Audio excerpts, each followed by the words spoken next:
नमस्कार प्रिय मित्रों, मैं ज्योतिषकार कमल आप सबका हार्दिक अभिनंदन करता हूं आपके अपने इस प्यारे यूट्यूब चैनल एस्ट्रो कमल में। मित्रों, आचार्य सुश्रुत योग में, आयुर्वेद में अच्छी तरह से जाने जाते हैं।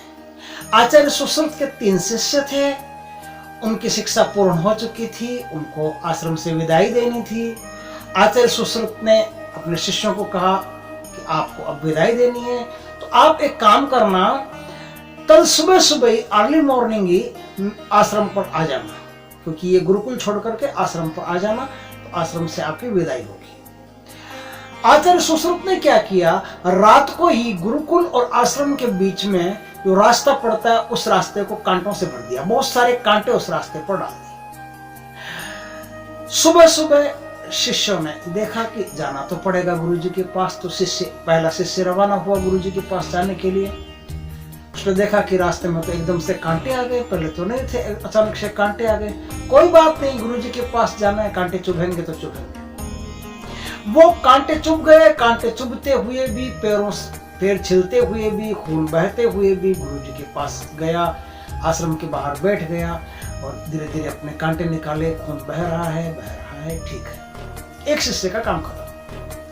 दूसरा शिष्य रवाना हुआ। दूसरे शिष्य ने देखा कि कांटे पड़े हैं, वो कांटों से बचता आया। एक आध घंटा फिर भी चुभ गया, वो भी आश्रम के बाहर आके बैठ गया। आचार्य भीतर से सारे दृश्य देख रहे हैं। तीसरा शिष्य जो आश्रम आने के लिए गुरुकुल से रवाना हुआ, उसने देखा कि रास्ते में कांटे पड़े हैं। वो वापस गुरुकुल गया, वहां से एक झाड़ू लेके आया लंबी।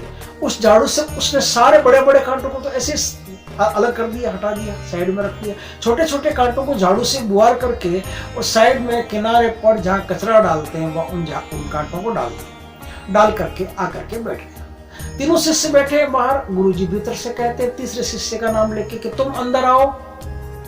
वो अंदर आया, बोले तुम्हारी शिक्षा पूर्ण हो चुकी है, तुम जाओ। बाकी 2 शिष्यों ने कहा कि हमारा क्या, आपने तो कहा था कि हमारी भी शिक्षा पूर्ण होगी।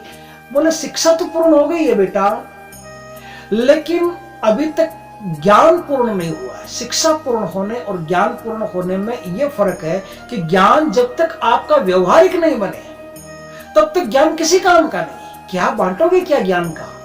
ज्ञान व्यवहारिक बनता है तो ही ज्ञान काम आता है। अब देखो, आप कांटों को चुभ रहे थे, फिर भी उन कांटों के ऊपर से आ गए।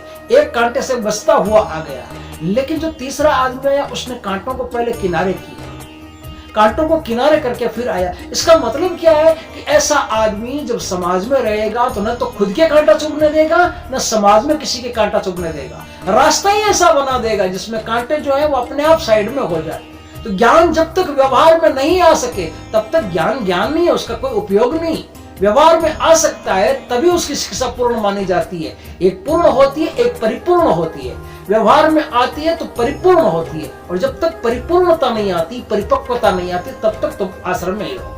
कहानी अच्छी लगी हो तो शेयर करें। जय श्री कृष्ण मित्रों।